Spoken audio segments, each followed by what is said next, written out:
और आज सबसे पहले बात उस खबर की करेंगे जिसने एमपी, राजस्थान से दिल्ली तक हड़कंप मचाया हुआ है।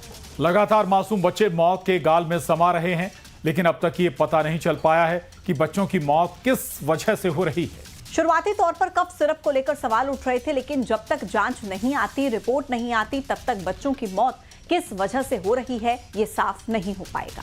मध्य प्रदेश में एक महीने के अंदर अब तक 9 मासूम बच्चों की जान जा चुकी है। इनमें से ज्यादातर बच्चों की मौत नागपुर के निजी अस्पताल में इलाज के दौरान हुई। मौत का कारण फिलहाल किडनी में इंफेक्शन बताया जा रहा है। इधर राजस्थान में भी कफ सिरप की वजह से बच्चों की मौत का मामला सामने आया। वहीं सीकर और भरतपुर में खांसी की दवा पीने से 3 बच्चों की मौत हो गई, जबकि कई बच्चे ऐसे हैं जिनकी जान बामुश्किल बच पाई है। इनमें जयपुर की 2 साल की यशवी भी शामिल है।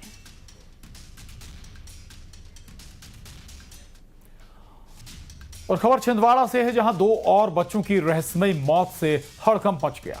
बच्चों की मौत से परिजन गहरे सदमे में हैं और वहां के लोग दहशत में हैं। बीते 1 महीने के अंदर अभी तक 9 मासूम बच्चों की जान जा चुकी है। इनमें से ज्यादातर बच्चों की मौत नागपुर के निजी अस्पताल में इलाज के दौरान हुई। मौतों का कारण फिलहाल किडनी में इंफेक्शन बताया जा रहा है, लेकिन बीमारी की असली वजह का खुलासा जांच रिपोर्ट आने के बाद ही लग पाएगा। इन मौतों की सबसे बड़ी चिंता की बात यह है कि मौतें लगातार 15 से 20 दिन के अंतराल में हुई हैं। और हर बार एक नया बच्चा बीमार हुआ और इलाज के दौरान उसकी सांसें थम गई। इससे परिजनों में गहरी दहशत है और प्रशासन भी सतर्क है।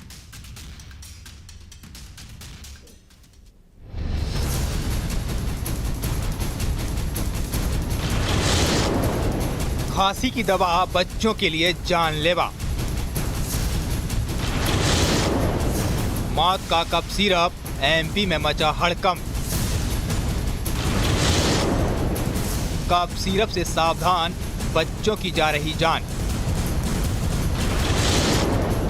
खांसी वाली कफ सिरप छिंदवाड़ा में बच्चों की जिंदगी पर कहर बरपा रही है। दवा पीने के बाद रहस्यमयी तरीके से अब तक 9 बच्चों की मौत हो चुकी है, जिससे हड़कंप मच गया है।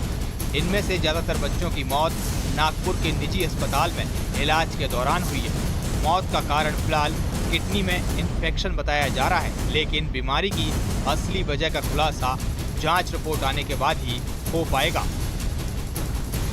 बायोप्सी रिपोर्ट से बस इस बात की पुष्टि हुई है, जो भोपाल की और दिल्ली की टीम आई थी उनसे भी हुई थी, कि जो पहले कंफ्यूजन चल रहा था कि एक एक्यूट एंसेफेलाइटिस सिंड्रोम AES और kidney infection AKI, acute kidney injury, इन दोनों में कंफ्यूजन चल रहा था कि एग्जैक्टली क्या है। तो उस बायोप्सी रिपोर्ट से पुष्टि हुई कि किडनी से संबंधित बीमारी ही है। वो जो 6 की डेथ हुई थी पहले जो आप बता रहे हैं, वो सही बात है, 6 की डेथ हुई थी। उसके बाद क्या है, विकास नाम से बच्चा था और एक संध्या नाम से बच्ची, उनकी डेथ अभी रिसेंट में हो गई है।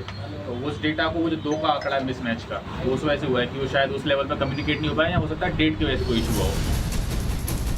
रहस्यमय बीमारी से हुई बच्चों की मौत सबसे बड़ी चिंता की बात है। ये सभी मौत लगातार 15 से 20 दिन के अंतराल में हुई हैं। हर बार एक नया बच्चा बीमार हुआ और इलाज के दौरान उसकी सांसें थम गई। बच्चों की मौत के बाद से परिजनों में दहशत है। नहीं, बिल्कुल ऐसा नहीं है कि मरने के लिए छोड़ रहे हैं। उस डायरेक्शन में भी स्वास्थ्य विभाग के माध्यम से कार्रवाई की जा रही है कि जो भी स्थिति है, लेकिन है ना, जब तक as a food and drug, जब तक टेस्ट की रिपोर्ट नहीं आएगी तब तक कुछ भी इसकी यहाँ से नहीं दे सकते। कफ सिरप की जांच कर रहे हैं आप लोग? कितनी जांच हो रही है? जितनी परमिशियल लिमिट होती है जांच करने के लिए, उतनी ही जांच करते हैं। उधर प्रशासन भी सतर्क हो गया है। अब इसको लेकर एमपी में सियासी माहौल भी गर्मा गया है। बच्चों की मौत पर कांग्रेस ने गंभीर सवाल उठाए हैं। उधर बीजेपी ने कांग्रेस के आरोपों पर पलटवार किया है। अगर सरकारी डॉक्टर इस तरह के सिरप प्रेस्क्राइब करेंगे तो मैं समझता हूँ दुर्भाग्यपूर्ण है। और प्रदेश का जो हेल्थ डिपार्टमेंट है, उसके अधिकारी है, वो कर क्या रहे हैं ये।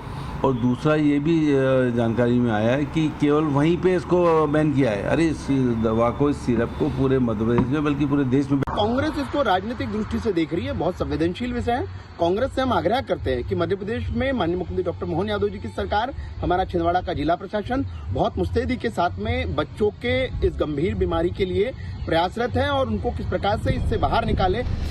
फिलहाल स्वास्थ्य विभाग अलर्ट मोड पर है। साथ ही लोगों से भी सावधान रहने की अपील की जा रही है। प्रशासन की ओर से एक गाइडलाइन भी जारी की गई है। Bureau report, news 18।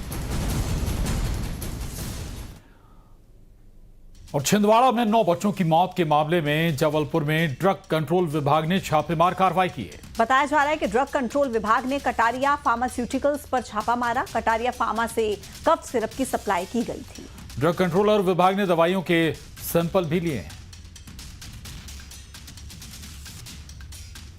छिंदवाड़ा में 9 बच्चों की मौत का मामला जबलपुर तक पहुंच गया है। जी हां, जिस सिरप को पीने के बाद बच्चों की मौत होने की बात कही जा रही है, वो सिरप जबलपुर की कटारिया फार्मास्यूटिकल्स द्वारा सप्लाई किए गए थे। और ये जानकारी सामने आने के बाद ड्रग विभाग की 5 सदस्यों की एक टीम जबलपुर भी पहुंची, जिसने कटारिया फार्मास्यूटिकल्स में जाकर जानकारी ली कि कब सिरप सप्लाई किए गए थे, कहां से आए थे और कहां कहां इसकी सप्लाई की गई है। इस वक्त हम कटारिया फार्मास्यूटिकल्स के बाहर मौजूद हैं और जो इसके संचालक हैं राजपाल कटारिया जी, उनसे भी हम बात करने का प्रयास करेंगे कि किस तरह से ये पूरा मामला सामने आया है, जो वो क्या कहते हैं, कहाँ से सप्लाई हुआ था। भाई साहब, बड़ा गंभीर मामला है छिंदवाड़ा में जो घटना हुई है, दुर्भाग्यपूर्ण है।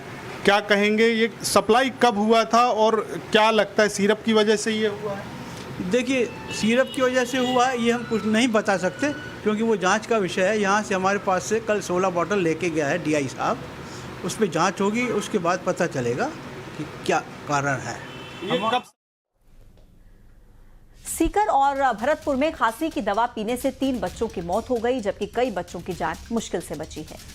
इनमें जबलपुर की 2 साल की यशवी भी शामिल है। परिवार ने बताया कि 27 सितंबर को यशवी को सांगेनर सामुदायिक स्वास्थ्य केंद्र में खांसी की दवा दी गई, जिसके बाद तबीयत बिगड़ी। 28 सितंबर को यशवी को साकेत अस्पताल में आईसीयू में भर्ती कराया गया और अब यशवी स्वस्थ है।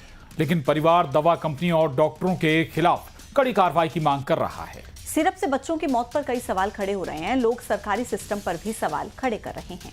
सवाल ये कि क्या बिना जांच के बिक रही है बच्चों की दवा, और क्या ड्रग्स क्वालिटी कंट्रोलर ने दवा की जांच की है? क्या दवा के मिलावटखोर सरकारी सिस्टम पर भारी पड़ रहे हैं?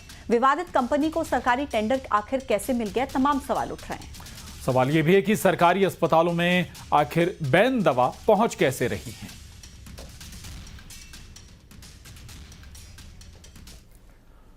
और उधर